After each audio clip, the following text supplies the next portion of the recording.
My name is Serena Carter, and I'm 34 years old. For 15 years, my family sent out hundreds of Christmas cards every December, but I was never in a single one. Not once.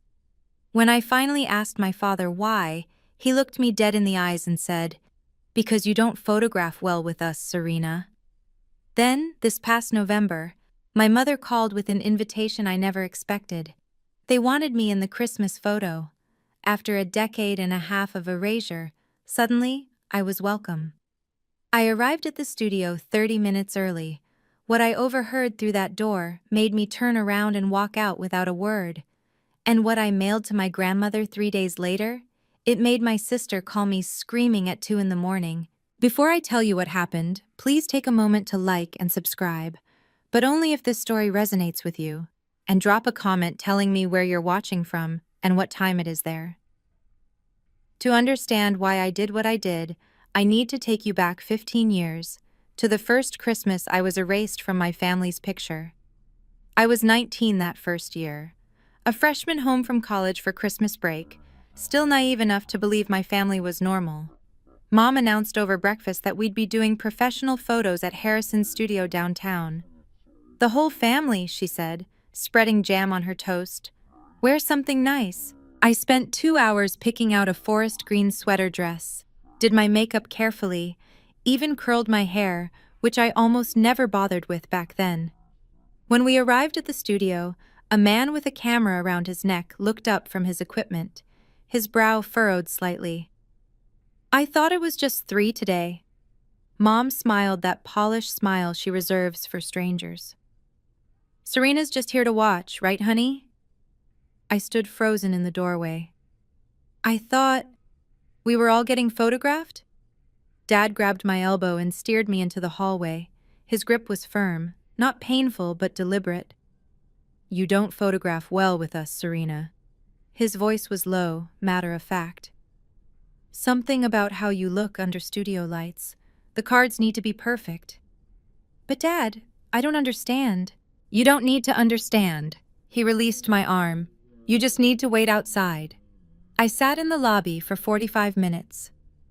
Through the glass partition, I watched the photographer position my parents and Megan. I watched them laugh at something he said. I watched Megan toss her blonde hair and strike poses like she'd been doing this her whole life. On my way to the bathroom, I passed a mirror.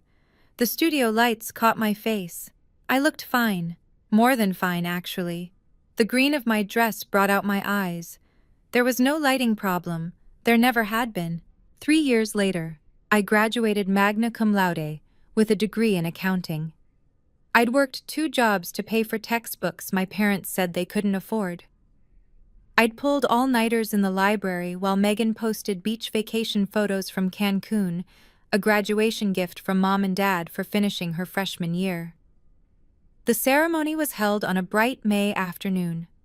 I walked across that stage with my head high, diploma in hand, 3 years of exhaustion and triumph compressed into a single moment. I found my family in the crowd afterward. Dad had his phone out. Mom was adjusting Megan's sundress. "Let's get some pictures," Mom chirped. "Megan, stand over there by the fountain."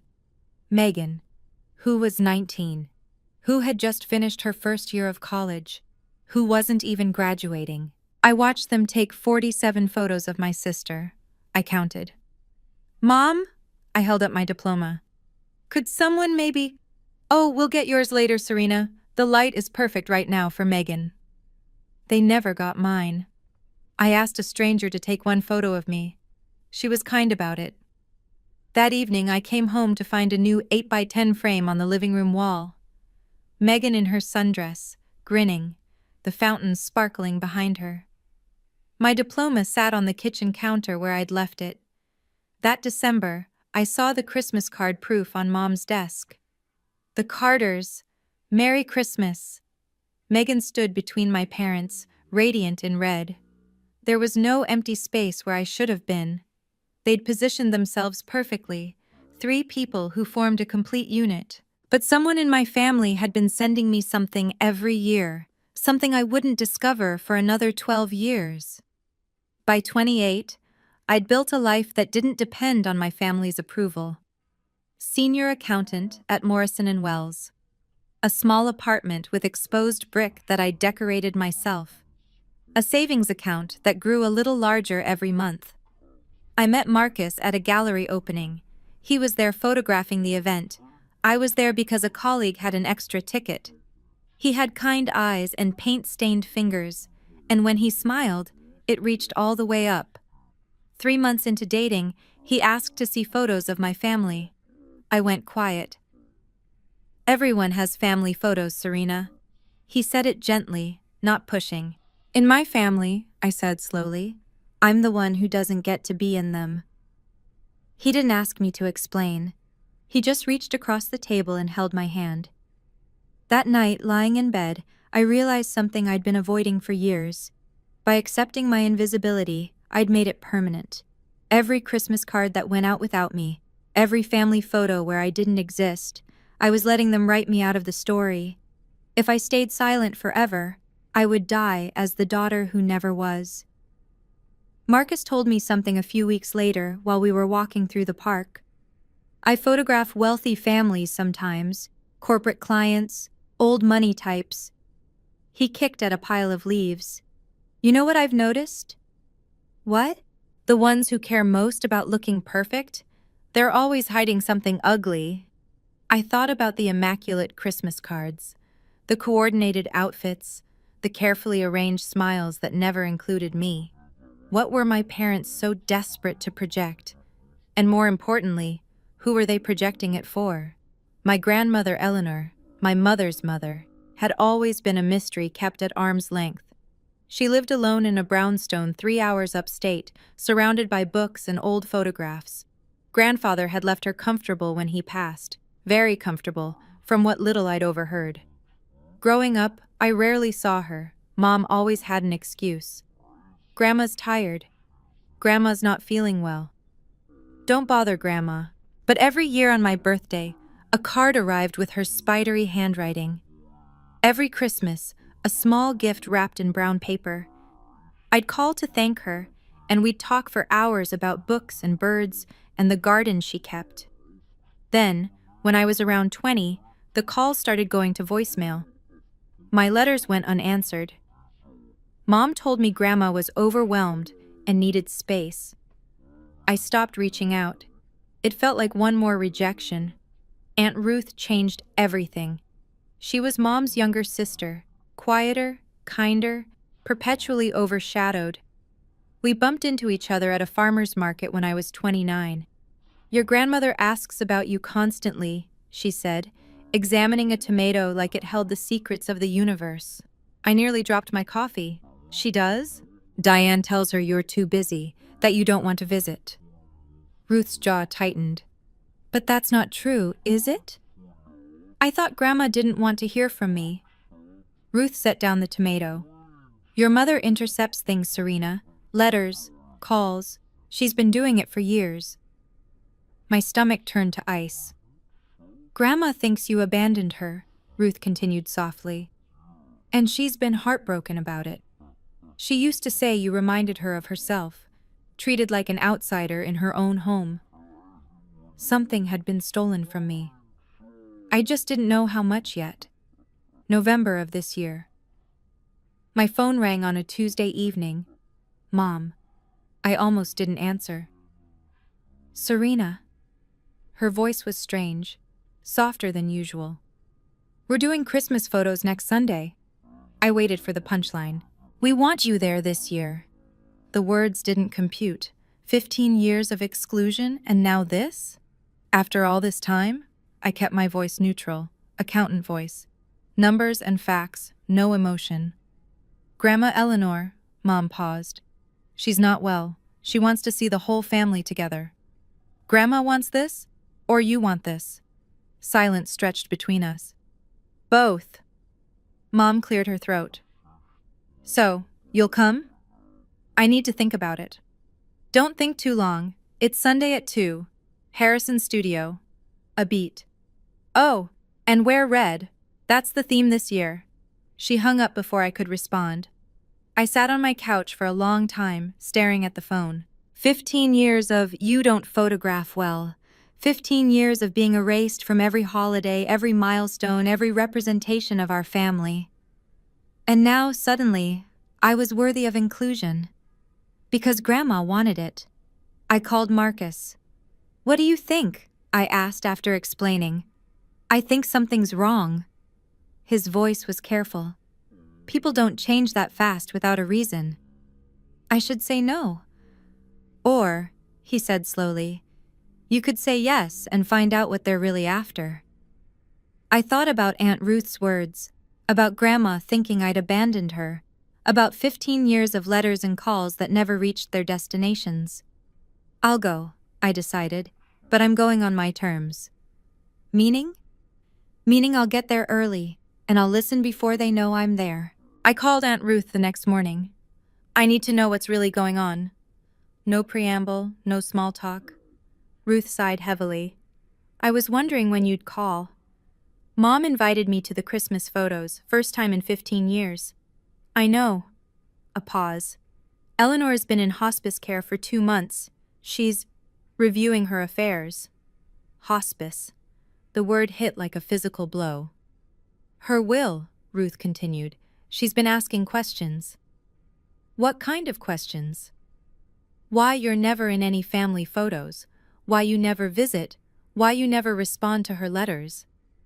I gripped the phone tighter. What did Mom tell her? That you're estranged, that you chose to distance yourself, that you don't want to be part of the family.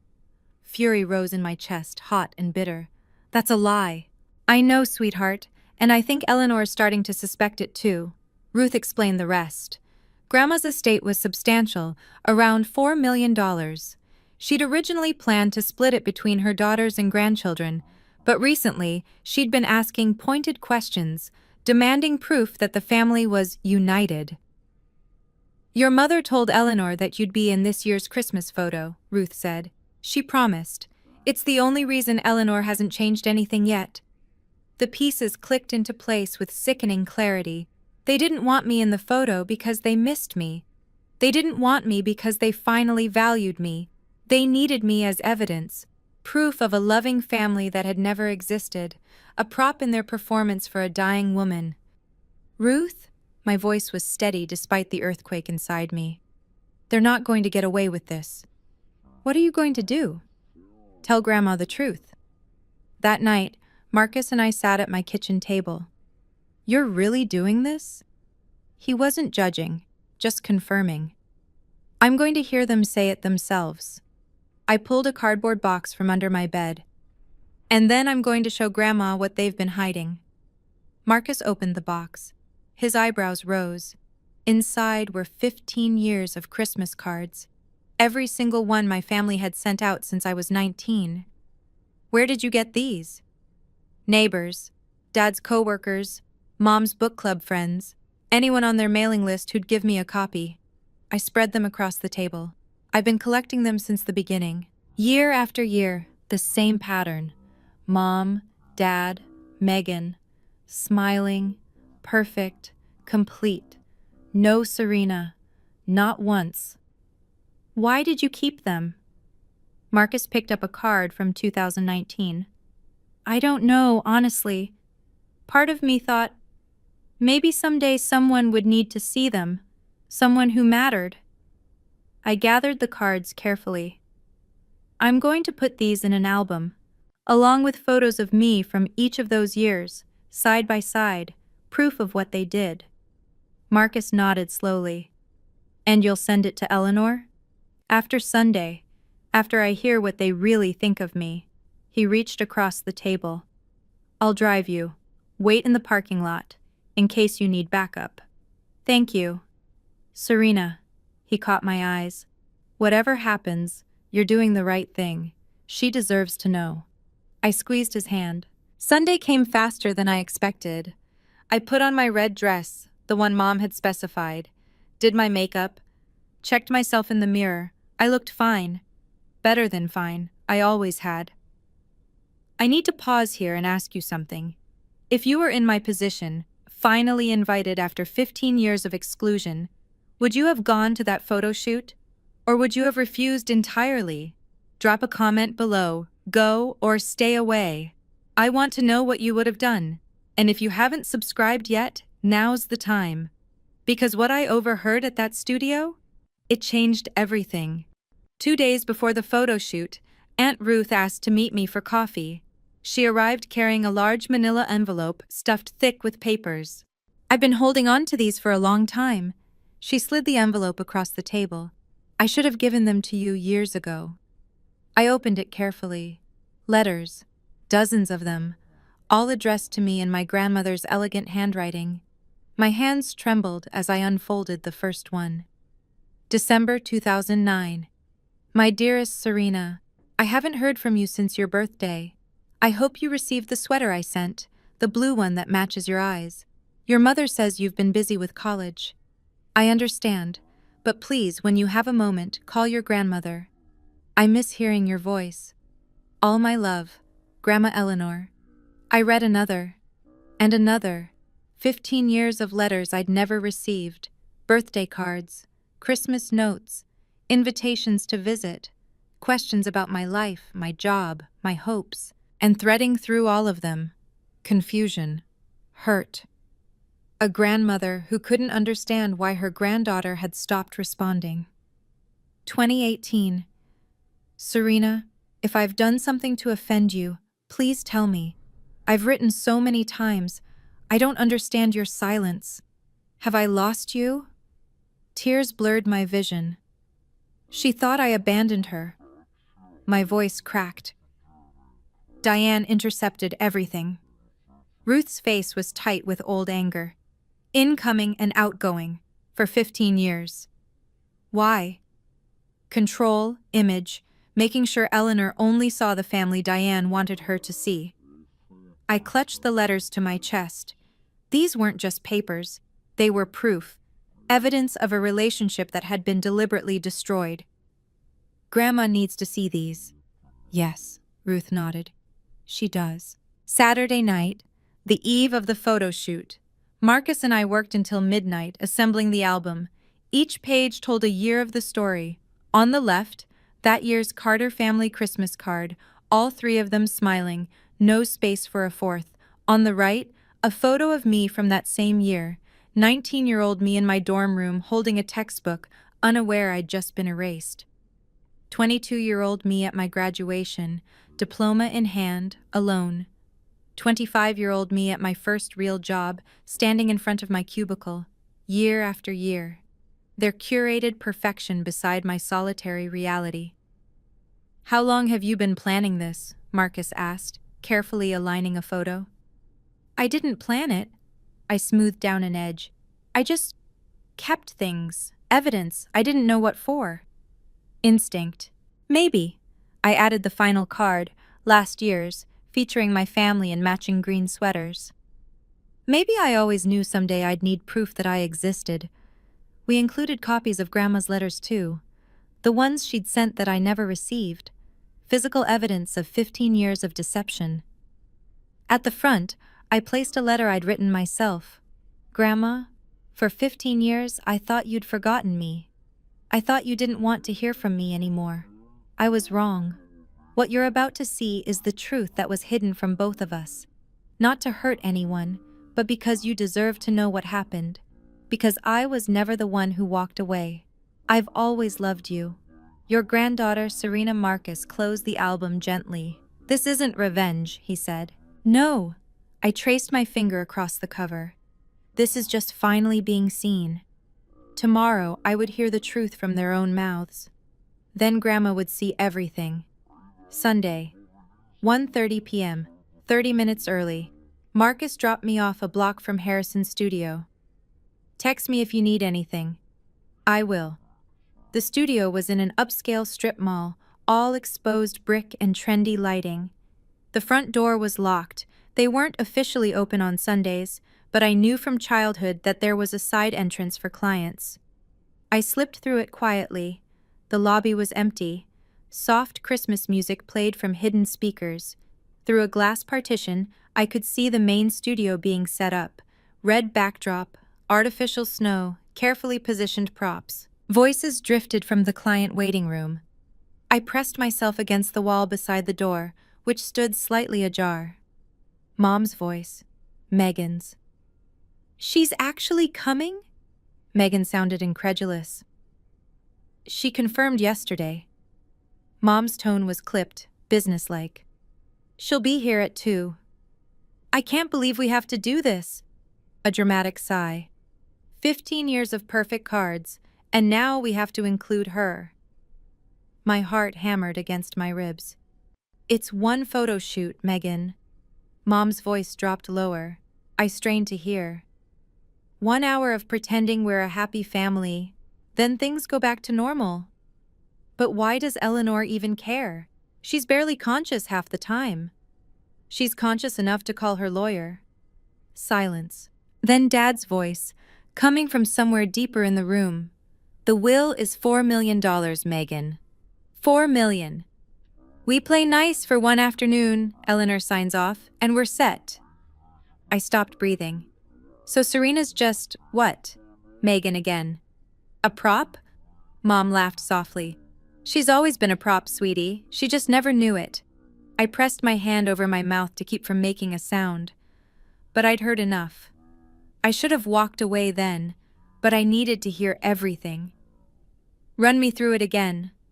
Dad's voice was calm, calculating, the voice he used when discussing business deals. "Eleanor's been questioning why Serena's never in our photos." Mom sounded rehearsed. "I told her Serena's been busy with work, that she's a private person, that she doesn't like cameras." "She bought that?" "For a while, but lately she's been pushing. She told the lawyer she won't finalize anything until she sees proof that we're all unified." Megan snorted. "Unified, right. Hence the photo," Dad continued.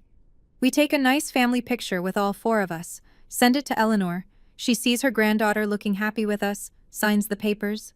Everyone wins." "And then?" Megan asked. "Then Serena goes back to wherever she goes. We don't see her until the next time we need her." Something cold settled in my chest. Not surprise. I'd suspected as much. But hearing it spoken aloud, so casually, so matter-of-factly, I had the printer mock up the cards already. Mom's heels clicked across the floor. "See? There's a blank space where Serena will stand. 1 click, done, she disappears again." I peered through the crack in the door. Mom was holding up a proof card. 3 smiling Carters with an empty space on the left, like a puzzle with a missing piece they'd only borrow when necessary. "She doesn't suspect anything?" Dad asked. "Serena?" Mom laughed dismissively. "She's been begging to be included for years. She's probably thrilled we finally asked." Megan giggled. "Desperate!" I stepped back from the door. They thought I was desperate. They thought I was pathetic. They were about to learn how wrong they were. I pushed open the door. 3 heads snapped toward me. For a moment, nobody moved. Mom's hand froze mid-gesture, still holding the mock-up card. Dad's face went blank. Megan's mouth fell open. "Serena."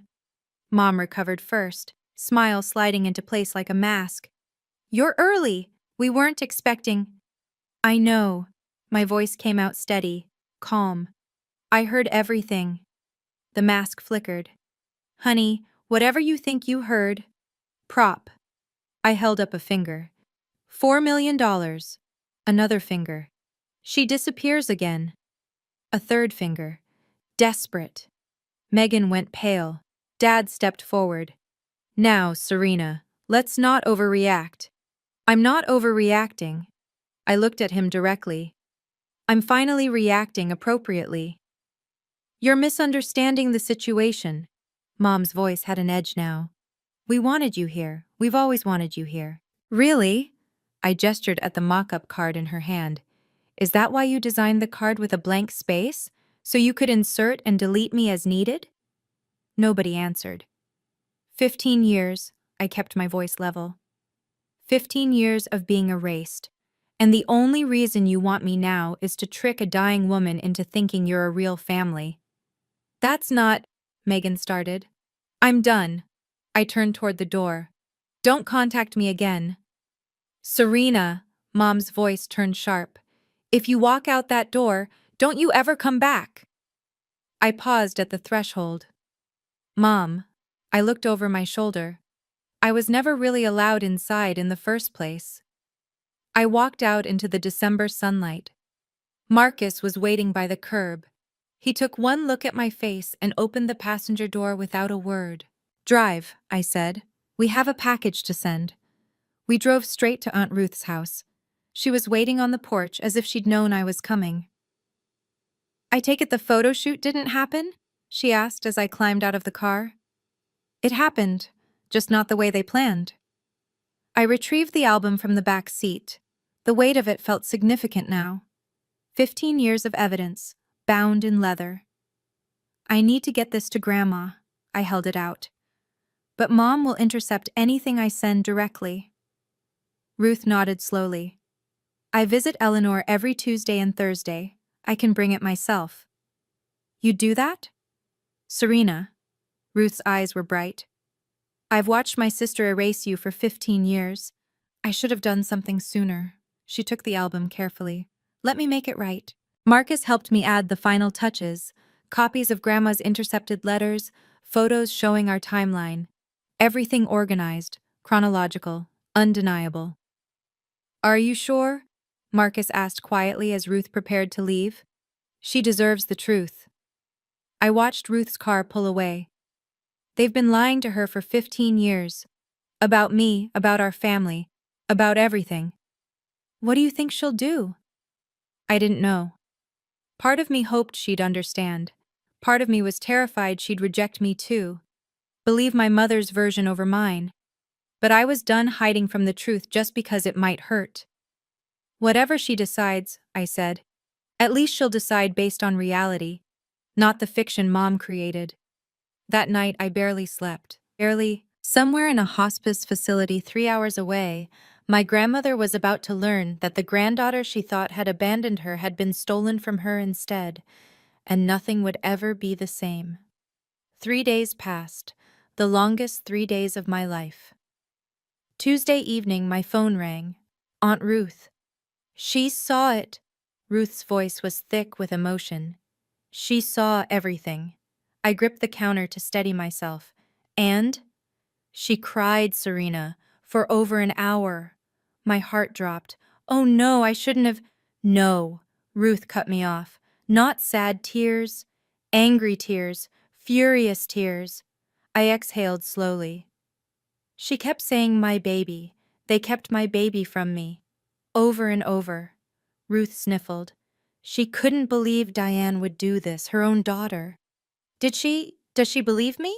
Honey, she has 15 years of letters she wrote to you in her own handwriting. Letters you never responded to because you never received them. There's no denying the evidence. Relief flooded through me, so intense it made my knees weak. She called Diane, Ruth continued, 20 minutes after I left. I don't know what was said, but Diane called me screaming afterward. Something about destroying the family. What's Grandma going to do? A pause. She called her lawyer this morning, Serena. She's making changes. Ruth, I didn't do this for money. She knows that. That's exactly why she's doing it. Ruth's voice softened. She said, Serena wasn't trying to get anything. She was just trying to be seen, and I failed to see her for 15 years. Tears slipped down my cheeks. She wants to see you, Ruth added. Privately, before she tells the rest of the family what she's decided. When? Thursday. Can you come? I looked at Marcus, who was watching me from across the room. He nodded. I'll be there. Good. Ruth paused. She's been waiting 15 years for you, Serena. Don't make her wait any longer. The hospice facility was quieter than I expected. Soft colors, gentle lighting, the smell of flowers and antiseptic. A nurse led me to room 14. I hesitated at the door. Inside, my grandmother sat in a wheelchair by the window. The album was open on her lap. Even from the doorway, I could see she'd been studying it. She looked up. For a moment, neither of us spoke. Her eyes, still sharp despite everything, moved over my face like she was memorizing it.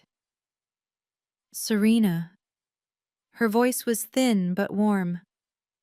My beautiful girl. I crossed the room in 3 steps and knelt beside her wheelchair. She reached out with trembling hands and cupped my face. You didn't abandon me. Tears traced the lines of her cheeks. You were kept from me. I didn't know, Grandma. My own tears fell freely now. I thought you didn't want to hear from me. I know, sweetheart. I know now. She pulled me into an embrace. She smelled like lavender and old books, exactly as I remembered from childhood. We stayed like that for a long time. Finally, she released me and gestured to the album. I signed new papers this morning. My lawyer was here at 8. Grandma, you don't have to— Hush. She held up a thin hand. I'm not doing this because of money. I'm doing this because of truth. She pressed a small envelope into my palm. I've written letters to everyone. Diane, Harold, Megan, Ruth, explaining why I've changed things and what I know now. What happens when they read them? Grandma smiled, tired but resolute. Then they'll finally understand that you can't build a family on lies, and that I always knew which granddaughter truly loved me. Let me pause here again. Do you think I did the right thing, sending that album without warning? Or should I have confronted my parents directly first? Comment below, right or wrong, and tell me why. I genuinely want to know. And if you're still watching, hit that bell icon, because when my sister finally got through to me, her voice told me everything was about to explode. The call came at 2 a.m. I'd been asleep, finally peaceful for the first time in weeks, when my phone lit up. Megan's name flashed on the screen. I answered on the 3rd ring. What did you do? Her scream was so loud, I had to hold the phone away from my ear. Marcus stirred beside me, instantly alert. Hello to you too, Megan. Grandma sent letters, to all of us. Dad's pacing the living room like a crazy person.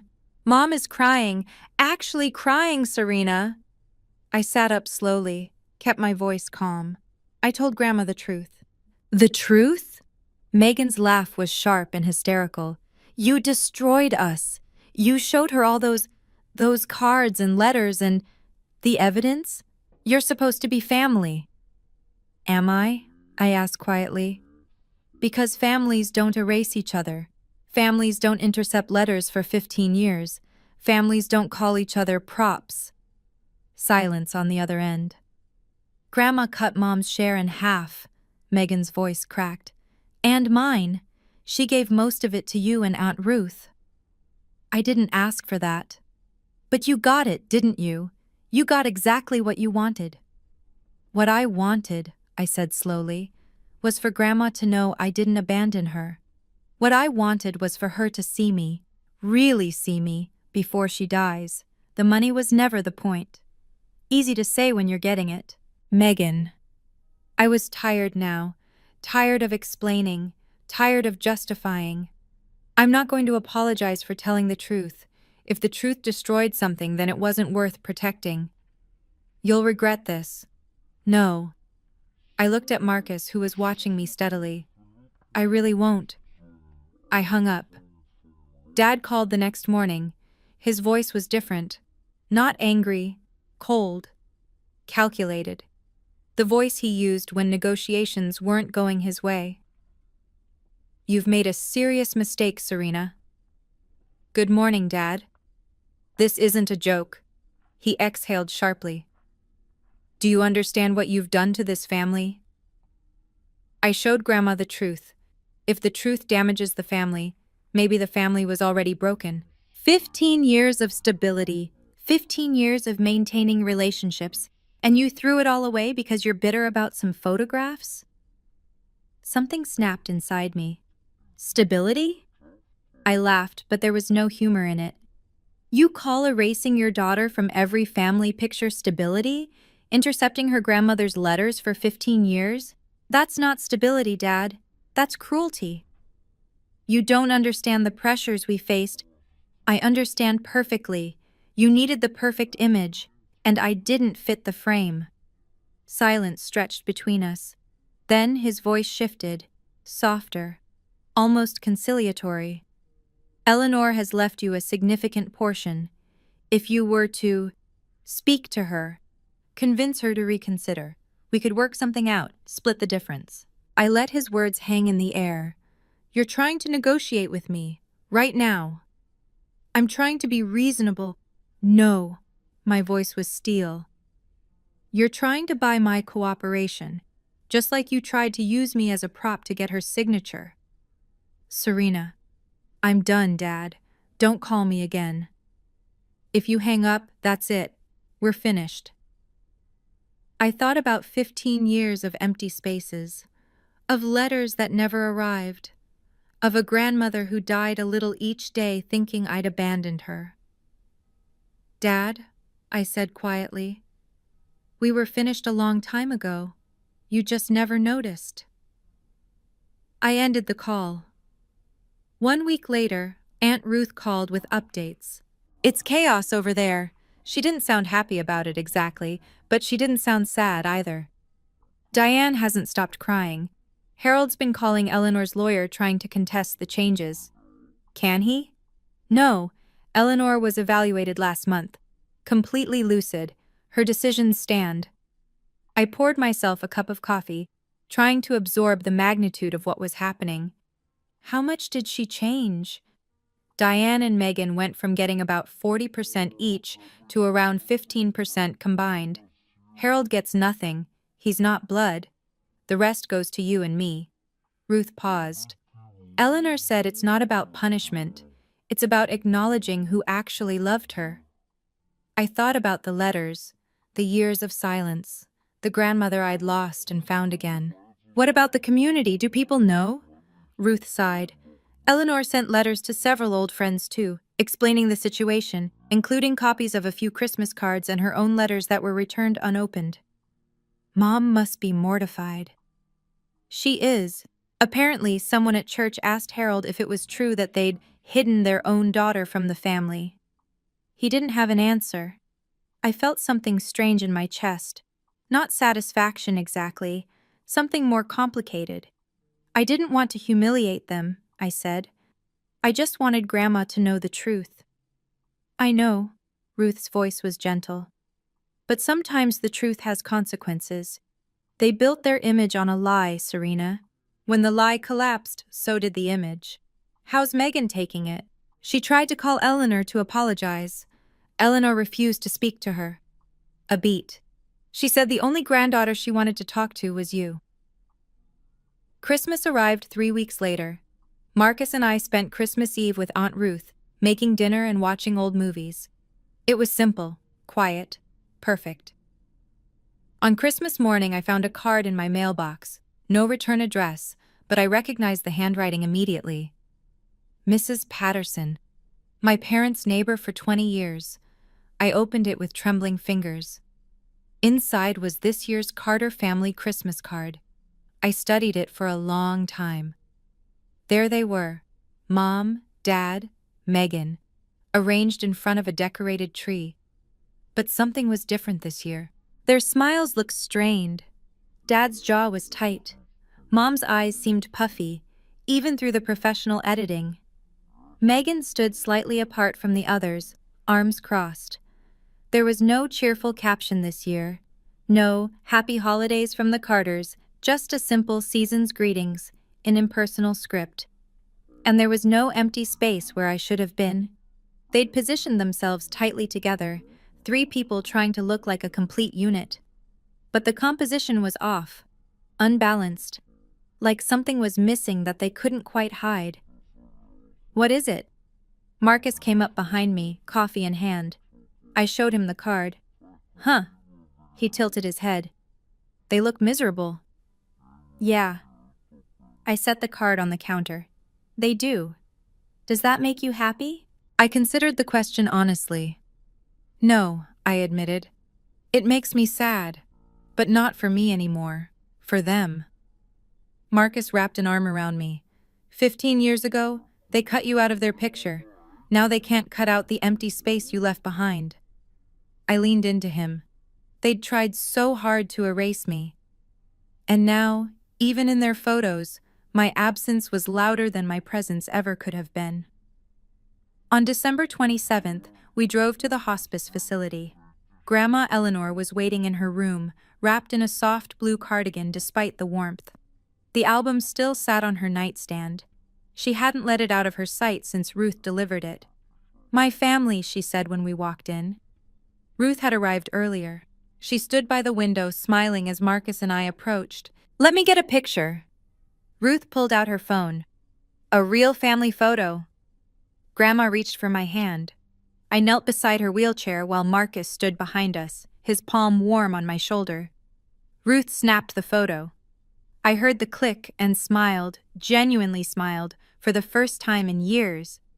"This," Grandma said, looking at the phone screen, "this is what family looks like. Imperfect, real, full of people who actually love each other." She reached into the pocket of her cardigan and pressed something into my palm. A small envelope, my name written in her shaky script. "Open it," she urged.